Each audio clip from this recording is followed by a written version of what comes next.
जय हिंद, वंदे मातरम। सभी साथियों को मैं विवेक आप सभी का स्वागत करता हूं। तो साथियों, जैसा कि आपको पता है कि इस समय हम लोग एसएससी एमटीएस एग्जाम 2024 के लिए जो पिछले 5 वर्षों का पेपर को हल करें, ये साथियों हम लोग का 9वां दिन होने वाला है। तो साथियों, इस बार हमें क्या करना है, एसएससी एमटीएस एग्जाम के लिए जो साथियों जीके के 25 क्वेश्चन रहते हैं और इंग्लिश के 25 क्वेश्चन है, उसको सबसे पहले 5 वर्षों का पेपर को हल करना है। जितने हमारे भाई पहली बार एग्जाम दे रहे हैं उनको सबसे पहले 5 वर्षों का पेपर को हल करना है। अगर आप लोगों ने साथियों समझिए कि 5 वर्षों का पेपर को हल कर लिया तो साथियों वहाँ से 40 से 45% वहाँ से प्रश्न रिपीट होता है और आपके अंदर कॉन्फिडेंस दिखने लगेगा कि अगर आप कोई भी मॉक टेस्ट लगाएंगे या कोई प्रीवियस ईयर पेपर को हल करेंगे तो काफ़ी अच्छे से आप लोग हल करेंगे। तो साथियों, आज की सेशन में जो हम 45 प्रश्न करेंगे वो आपका साथियों जो मई में पेपर हुआ था, यानी कितने शिफ्ट में हुआ था साथियों, लगभग साथियों आपका 1 से लेकर 8 तारीख यानी 24 से 25 शिफ्टों में पेपर हुआ था। साथियों याद रखा, आज की सेशन में साथियों हम लोग का 3 से 4 शिफ्टों का प्रश्न होगा। याद रखना है साथियों, आपको रीजनिंग और मैथ में क्वालिफाइंग करना है, वो भी आपका नेगेटिव मार्किंग नहीं रहेगा। 45 मिनट आपको समय दिया जाएगा, 20-20 क्वेश्चन रहने वाला है। तो चलिए दोस्तों, बिना समय देरी की आज का इस सेशन को स्टार्ट करते हैं और अपना सभी साथी स्कोर बताते चलेगा। हम लोग को क्या करना है, साथ में हम लोग को तैयारी करना है। आप सभी को पता है कि हम लोग का टारगेट है कितना, 10,000 भाइयों को जोड़कर एक अच्छी तरीके से क्यूज करना है। ओके, चलिए साथियों आज का हम लोग सेशन स्टार्ट करते हैं। तो देखते हैं आज का प्रश्न हम लोग का पहला क्या दिया, वो भी प्रीवियस ईयर के।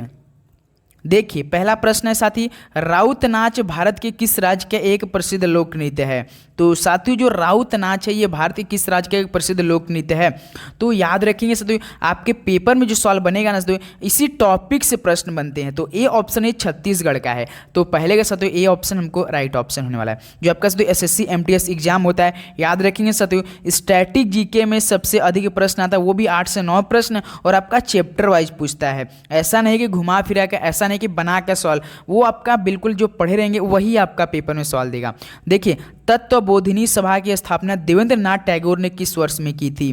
तो बताइए साथियों, तो तत्वबोधिनी सभा की स्थापना देवेंद्र नाथ टैगोर ने किस वर्ष में की थी। तो ये साथियों 1839 में की थी। आपको एनालिसिस भी करना साथियों कि आप लोग प्रीवियस ईयर के आधार पर तैयारी कर रहे हैं या नहीं। तो देखेंगे आप लोग किस तरह का प्रश्न प्रीवियस ईयर में पूछेंगे। हर एक सवाल साथियों आपका प्रीवियस ईयर का, एक भी सवाल बाहर का नहीं, एक भी सवाल आपका मॉक टेस्ट का नहीं, एक भी सवाल आपका प्रैक्टिस सेट का नहीं। सारे सवाल आपका क्या है, पीवाई की, टोटल 45 प्रश्न होने वाले हैं। याद रखिएगा। देखिए क्वेश्चन नंबर 3 क्या दिया है, निम्नलिखित में से कौन राष्ट्रपति के निर्वाचन में भाग नहीं लेगा। तो साथियों ऐसा कौन है जो कि राष्ट्रपति के निर्वाचन में भाग नहीं लेता है। सभी को पता होगा साथियों, राज्य विधान परिषद के निर्वाचित सदस्य नहीं भाग लेते हैं। तो यहाँ से डी राइट ऑप्शन हो जाएगा। ओके, चलिए साथियों अगला बताइए, क्वेश्चन नंबर 4 क्या दिया है। देखेंगे सभी साथी, किस संस्था का संबंध भारत में गरीबी रेखा के आकलन से है। मोस्ट इंपॉर्टेंट सवाल इसलिए बन रहा है क्योंकि साथियों मैंने ये देखा है कि 2 से 3 शिफ्टों में रिपीट हुआ है ये सवाल। तो बताइए किस संस्था का संबंध भारत में गरीबी रेखा के आकलन से है। तो याद रखिए जो राष्ट्रीय नमूना सर्वेक्षण संगठन है वो आपका है। तो यहाँ से दोस्त हम लोग का बी जो बन रहा है राइट ऑप्शन हो जाएगा, राष्ट्रीय नमूना सर्वेक्षण संगठन, जो कि भारत में गरीबी रेखा के आकलन से है। ओके, चलिए साथियों अगला बताएंगे, क्वेश्चन नंबर 5। इस तरह से साथियों आपको पेपर को क्रैक करना है, डेली का रिवीजन करते रहना है और प्रीवियस ईयर के पेपर को पढ़ते जाना है और इंग्लिश पे बिल्कुल फोकस करते रहना है डेली का। तो वर्ष 1835 के अंग्रेजों की शिक्षा के अधिनियम के परिणाम स्वरूप किसको साथियों और किसका शिक्षा का माध्यम बनाया था। तो बताइए साथियों किसका शिक्षा का माध्यम बनाया गया। तो याद रखेंगे सबसे पहले से आपका जो परिणाम मतलब 1835 के अंग्रेजों की शिक्षा अधिनियम के परिणाम स्वरूप, याद रखिए साथियों पहले तो अंग्रेजी को क्या बनाया गया था, उच्च शिक्षा का मतलब क्या बनाया गया था, उच्च शिक्षा का माध्यम बनाया गया था। तो यहाँ से हम लोग का डी राइट ऑप्शन हो जाएगा, यानी अंग्रेजी को उच्च शिक्षा का माध्यम बनाया गया। तो डी ऑप्शन हम लोग का साथी राइट ऑप्शन हो जाएगा। ओके, चलिए अगला बताइए साथियों, क्वेश्चन नंबर 6। देखिए 18वीं शताब्दी की शुरुआत में राजपूत शासक सवाई राजा जय सिंह ने अपनी राजधानी कहाँ स्थापना की थी। तो बताइए साथियों 18वीं शताब्दी में साथियों शुरुआती में राजपूत शासक सवाई राजा जय सिंह ने अपनी जो राजधानी थी, नई राजधानी की स्थापना कहाँ पर की थी। याद रखिए जयपुर में ही की थी साथी। तो यहाँ से सी ऑप्शन हम लोग का क्या बनेगा, बिल्कुल राइट ऑप्शन हो जाएगा। ओके, चलिए अगला बढ़ते हैं साथियों, क्वेश्चन नंबर 7। तो इस तरह से साथियों आपके पेपर में प्रश्न पूछते हैं, आप देखिए और एनालिसिस कीजिए कीजिए, वर्ष 2011 की जनगणना के अनुसार भारत का दूसरा सबसे बड़ा धार्मिक अल्पसंख्यक समाज कौन सा है। आपके पेपर में इस बार भी जो आपका 2024 में यानी या तो अक्टूबर में एग्जाम होगा या तो आपको नवंबर के फर्स्ट वीक में होगा, तो उसमें आपको जनगणना से हैशटैग नंबर 1 क्वेश्चन जरूर फंसेगा। तो बताइए वर्ष 2011 की जनगणना के अनुसार भारत का दूसरा सबसे बड़ा धार्मिक अल्पसंख्यक समाज कौन सा है, तो वो साथियों आपका ईसाई है। तो डी ऑप्शन हमारा बिल्कुल राइट ऑप्शन हो जाएगा। ओके, चलिए अगला बताइए साथियों क्वेश्चन नंबर 8। देखिए, प्रसिद्ध भारतीय संगीतकार उस्ताद अलाउद्दीन खां का संबंध निम्न में से किस वाद्य यंत्र से है। तो साथी जो प्रसिद्ध भारतीय संगीतकार थे उस्ताद अलाउद्दीन खां थे, इनका संबंध किस वाद्य यंत्र से है। तो याद रखिए ये सरोद से हैं। तो यहाँ से हम लोग का 8 का साथियों सी ऑप्शन जो बनेगा बिल्कुल राइट ऑप्शन हो जाएगा। ओके, उम्मीद करूंगा आप लोग को ये सेशन काफ़ी अच्छे समझेंगे और चैनल पर नहीं तो जरूर सब्सक्राइब जरूर करेंगे साथियों। क्वेश्चन नंबर 9 देखिए, केंद्रक एवं कोशिका झिल्ली के मध्य एक जेली के समान मौजूद पदार्थ को क्या कहते हैं। तो साथ जो केंद्रक और कोशिका के झिल्ली के मध्य जो एक जेली के समान मौजूद पदार्थ होता है उसको क्या कहा जाता है। याद रखिए ये महत्वपूर्ण सवाल से तो कोशिका द्रव्य कहा जाता है। तो यहाँ से साथियों हम लोग का सी ऑप्शन बिल्कुल राइट ऑप्शन हो रहा है। ओके, चलिए नेक्स्ट अगला बताएंगे क्वेश्चन नंबर 10। देखिए, भारतीय क्रिकेट कंट्रोल बोर्ड यानी बीसीसीआई की स्थापना किस सन में हुई थी। तो बीसीसीआई की स्थापना आपकी हुई थी साथियों 1928 में हुई थी। तो यहाँ से हम लोग का सी ऑप्शन बिल्कुल राइट ऑप्शन हो जाएगा। चलिए नेक्स्ट अगला बढ़ते हैं साथियों क्वेश्चन नंबर 11। देखिए, गेहूं की खेती किस प्रकार की मृदा में सर्वोत्तम ढंग से होती है। तो साथियों जो गेहूं की खेती होती है वो किस प्रकार की मिट्टी में सबसे अच्छी उपज होती है, सर्वोत्तम ढंग से होती है। तो याद रखिए तो जो आपका सुअपवाहित दुमट मृदा होती है, यानी बी ऑप्शन हम लोग का बिल्कुल राइट ऑप्शन होने वाला है। कोई दिक्कत हो कोई परेशानी हो तो और भी आपको साथियों यानी मान लीजिए आपको रीजनिंग प्रश्न को हल करना है या तो आपको मैथ को या तो आपको इंग्लिश को, प्लीज़ हमें कमेंट में जरूर बताते चलिएगा आप लोग। देखिए क्वेश्चन नंबर 12 देखिए, वर्ष 1905 में बंगाल के विभाजन के बाद अंग्रेजों द्वारा आधिकारिक कारण क्या दिया गया। देखते हैं साथियों जो आपका 2 से लेकर 8 मई के बीच में पेपर हुआ था ना, हर शिफ्ट में आपका साथियों बंगाल के विभाजन से प्रश्न पूछ रहा है। बंगाल का विभाजन ये पूछता है किस वर्ष में हुआ, किसने किया था, उसमें कौन गवर्नर जनरल था, मतलब घुमा फिरा के सवाल पूछ रहा है। बताइए साथियों जो वर्ष 1905 में बंगाल के विभाजन के बाद अंग्रेजों द्वारा आधिकारिक कारण क्या दिया गया था। तो याद रखिएगा साथियों उनका एक ही कारण था, वो कारण था आपका प्रशासकीय सुविधा। तो यहाँ से हम लोग का सी ऑप्शन बिल्कुल राइट ऑप्शन हो जाएगा। चलिए साथियों अगला बताएंगे क्वेश्चन नंबर 13। देखिए, शिव कुमार शर्मा का नाम किस वाद्य यंत्र से जुड़ा है। तो साथियों शिव कुमार शर्मा का नाम किस वाद्य यंत्र से जुड़ा है। तो याद रखिए साथियों ये संतूर से संबंधित है। तो सी ऑप्शन हम लोग का बिल्कुल राइट ऑप्शन होने वाला है। ओके, चलिए अगला बताइए साथियों क्वेश्चन नंबर 14। देखिए, निम्नलिखित में से कौन सा पदार्थ पानी में अघुलनशील है। तो साथ ही इनमें से ऐसा कौन सा पदार्थ है जो कि पानी में अघुलनशील है। तो याद रखिए साथियों आपका चाय का पाउडर है, ये क्या है पानी में पदार्थ पानी में अघुलनशील है। तो डी राइट ऑप्शन हम लोग का हो जाएगा। ओके बिल्कुल सर जी। चलिए साथियों अगला बताएंगे क्वेश्चन नंबर 15। क्या दिया है ये रहा आपके स्क्रीन पर, निम्नलिखित में से क्या कृत्रिम पारिस्थितिकी तंत्र का उदाहरण है। तो साथियों इनमें से क्या कृत्रिम पारिस्थितिकी का तंत्र का उदाहरण है। तो याद रखिए साथियों ये आपका बगीचा हो जाएगा। क्या गुरुजी बगीचा हो जाएगा। तो ए ऑप्शन जितने भाई दे रहे हैं बिल्कुल राइट ऑप्शन हो जाएगा। आपको साथियों एक हम टारगेट दे रहे हैं, याद रखिए साथियों वो टारगेट आपके लिए ये रहेगा कि आपको 45 क्वेश्चन को तो हल करना है और लास्ट में आपको 35 प्लस सही करके हमें अपना स्कोर बताना है। ये आपके लिए आज का टारगेट है। क्वेश्चन नंबर 16 देखिए, सरकार द्वारा से लड़ने के लिए अंत्योदय अन्न योजना मतलब AAY शुरू की गई थी। तो बताइए तो सरकार द्वारा से कौन से लड़ने के लिए अंत्योदय अन्न योजना AAY शुरू की गई थी। तो याद रखिए तो गरीबी से लड़ने के लिए। तो ए ऑप्शन हम लोग का साथियों बिल्कुल राइट ऑप्शन होने वाला है। चलिए साथियों अगला बताएंगे क्वेश्चन नंबर 17। देखिए, भारत के किस बौद्ध स्थल पर गौतम बुद्ध ने सबसे पहले धर्म का प्रचार किया था। तो साथियों किस बौद्ध स्थल पर साथियों गौतम बुद्ध ने सबसे पहले धर्म का प्रचार किया था, बताइए राइट ऑप्शन दीजिए। तो याद रखें सारनाथ में अपना सबसे पहला उपदेश दिया, अब वहां से अपना कार्यविधि शुरू कर दिया था साथियों, सभी को पता होना चाहिए। तो 17 का डी ऑप्शन हम लोग का बिल्कुल राइट ऑप्शन हो जाएगा। ओके चलिए साथियों नेक्स्ट अगला बढ़ते हैं क्वेश्चन नंबर 18 बताएंगे, बेकिंग सोडा का रासायनिक सूत्र क्या है। तो साथियों जो बेकिंग सोडा का रासायनिक सूत्र क्या होता है। तो याद रखिए तो NaHCO3 होता है। तो ऐसा ऑप्शन है बिल्कुल HCO3 ऑप्शन ए आपका बिल्कुल राइट ऑप्शन हो जाएगा। 18 का साथियों ए हम लोग का बिल्कुल राइट ऑप्शन हो जाएगा। तो साथियों ये सारे सवाल आपके PYQ के हैं और आप लोग एनालिसिस करते चलेंगे कि किस तरह का हम लोग के पेपर में प्रश्न बन रहा है। अगर हम लोगों ने साथियों मान लीजिए कि इस अगस्त के एंड तक हम लोगों ने पूरे 5 वर्षों का पेपर को हल कर लिया तो काफ़ी बेहतरीन होना। डेली का दोपहर में साथियों आपको 11 बजे हम डेली का क्लास प्रोवाइड करते हैं, याद रखिए डेली का प्रोवाइड करते हैं। तो भारतीय अर्थव्यवस्था में वित्तीय वर्ष तक चलता है। तो साथियों जो भारतीय अर्थव्यवस्था में वित्तीय वर्ष कब तक चलता है तो बताएंगे साथियों, ये आपका 1 अप्रैल से 31 मार्च तक चलता है। तो यहाँ से हम लोग का बी जो बन रहा है दोस्त बिल्कुल राइट ऑप्शन होने वाला है। कोई दिक्कत? बिल्कुल सही, कोई दिक्कत नहीं। चलिए अगला बताइए साथियों, क्वेश्चन नंबर 20। देखिए FIH पुरुष हॉकी विश्व कप 2018 किस देश ने जीता?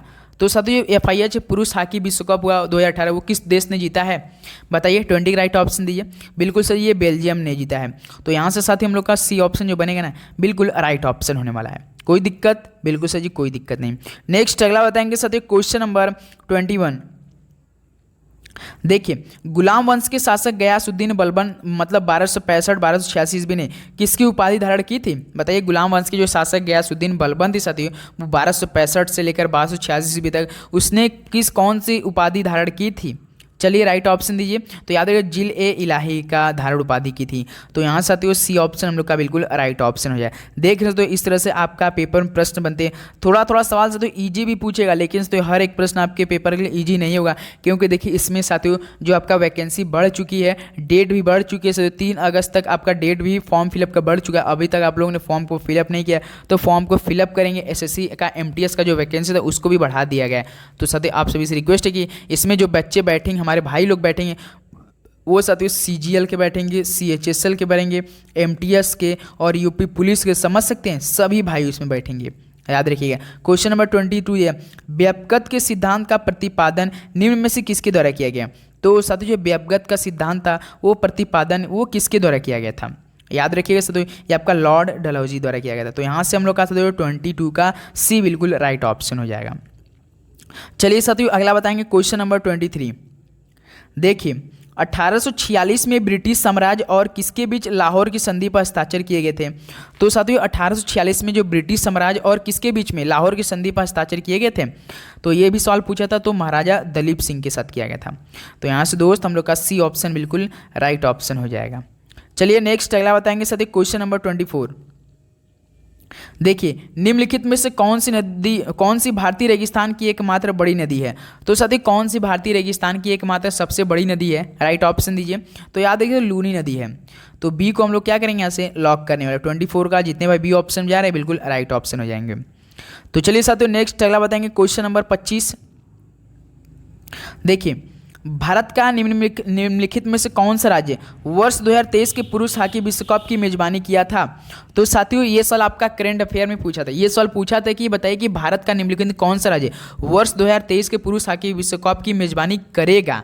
23 का सवाल है ये, तो साथ 23 का करंट अफेयर, लेकिन मैंने इसको जस्ट सवाल को क्या किया है मतलब घुमा दिया। मैंने ये कर दिया कि मतलब कौन किया था, तो आपको ये बताना है। बताइए। तो याद रखिए उड़ीसा राज्य ने किया था। तो यहाँ से हम लोग का सी ऑप्शन बिल्कुल राइट ऑप्शन हो जाएगा।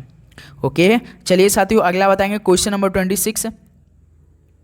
देखिए Modi government new surge of communalism पुस्तक लेखक कौन है? बताइए साथियों Modi government new surge of communalism पुस्तक के लेखक कौन है? बताइए। तो याद रहे दोस्त ये आपके सीताराम येचुरी हैं। तो बी ऑप्शन जो बनेगा हम लोग का बिल्कुल राइट ऑप्शन हो जाएगा। तो इस तरह से साथियों आपको तैयारी करना है। जीके में साथियों अगर आप 25 क्वेश्चन जो आएगा, एक क्वेश्चन 3 नंबर का रहेगा, यानी साथियों 25 तय आपका 75 नंबर का ये रहेगा। और इंग्लिश जो मेन है साथियों इंग्लिश प्लस जीके आपका मेन रहता है 75 क्वेश्चन 75 नंबर का रहेगा। 75 दूना 150। अगर आप लोगों ने तो 135 प्लस किया तो समझिए आपका सिलेक्शन होने वाला है, क्योंकि इसमें दूसरा एग्जाम नहीं है, न तो फिजिकल भी नहीं है। फिजिकल नाम मात्र का है, कल आपको पैदल चलना है। याद रखिए तो बहुत अच्छी वैकेंसी। आपको अगर एक सीट लेनी तो आपको अभी से तैयारी करना है, क्योंकि मुश्किल से 2 महीना बाद एग्जाम आपका हो जाएगा। तो उड़ीसी नृत्य शैली जो है मूल रूप से किस राज्य से संबंधित है? तो याद रखिए तो ये तो उड़ीसा से ही होगा। तो ए ऑप्शन में क्या बनेगा राइट ऑप्शन हो जाएगा। चलिए अगला बताइए साथियों क्वेश्चन नंबर क्या दिया है 28। देखिए, निम्नलिखित में से किस राज्य के राज्य विधानमंडल में 2 सदन है? तो बताइए तो किस राज्य के राज्य विधानमंडल में 2 सदन है? तो वो आपका महाराष्ट्र राज्य में, जो कि 2 विधानमंडल में क्या है, 2 सदन है। तो ए ऑप्शन महाराष्ट्र बिल्कुल राइट ऑप्शन हो जाएगा। नेक्स्ट अगला बताइए क्वेश्चन नंबर 29। एहोल किसकी राजधानी थी? तो सत्य एहोल की राजधानी बताइए कौन सी हो जाएगी राइट ऑप्शन? बिल्कुल ये आपका चालुक्यों की राजधानी थी। तो यहाँ से साथियों हम लोग का सी ऑप्शन जो चालुक्यों थी वो राइट ऑप्शन हो जाएगा। चलिए नेक्स्ट अगला बात इसे क्वेश्चन नंबर 30। देखिए, कोणार्क नृत्य उत्सव भारत के किस राज्य में मनाया जाता है? मोस्ट इंपॉर्टेंट सवाल इसलिए बने क्योंकि आपके पेपर में सब तो याद रखिएगा नृत्य से संबंधित एक प्रश्न जरूर आएगा। तो बताइए कोणार्क नृत्य उत्सव भारत के किस राज्य में मनाया जाता है?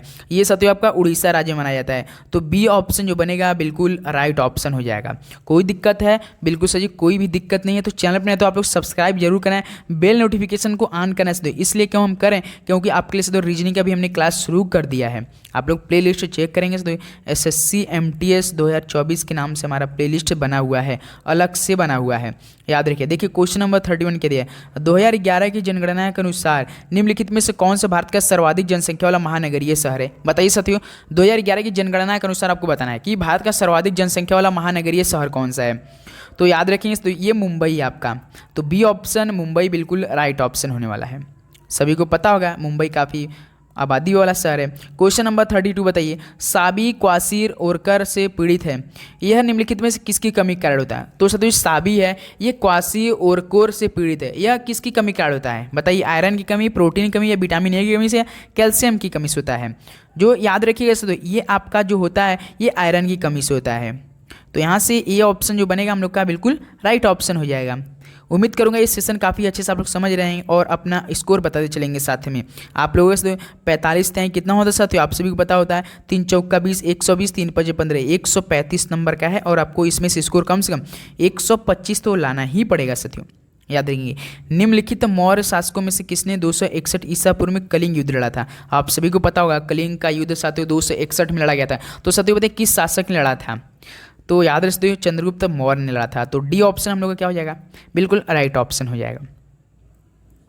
चलिए साथियों नेक्स्ट अगला बताएंगे क्वेश्चन नंबर 34। देखिए, रीता गिद्दा नृत्य करती हैं, यह नृत्य शैली किस राज्य से संबंधित है? तो साथियों रीता गिद्दा नृत्य करती हैं, यह नृत्य शैली किस राज्य से संबंधित है? बताइए सभी लोग।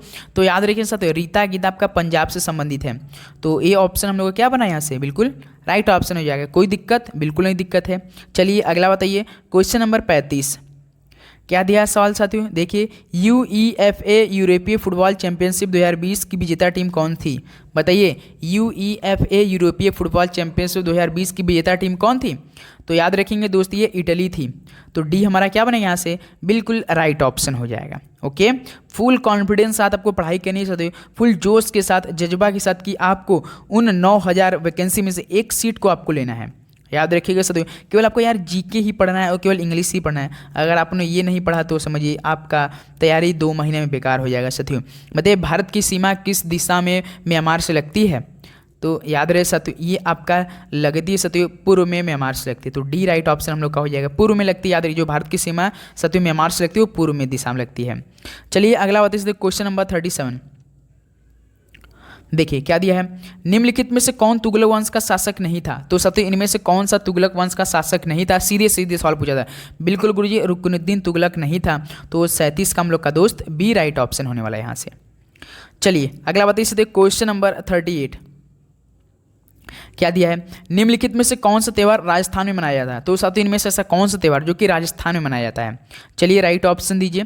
तो याद रख सकते बूंदी उत्सव जो कि राजस्थान में मनाया जाता है। तो ए ऑप्शन में क्या हो जाएगा यहाँ से, बिल्कुल राइट ऑप्शन हो जाएगा। नेक्स्ट अगला बताइए क्वेश्चन नंबर 39।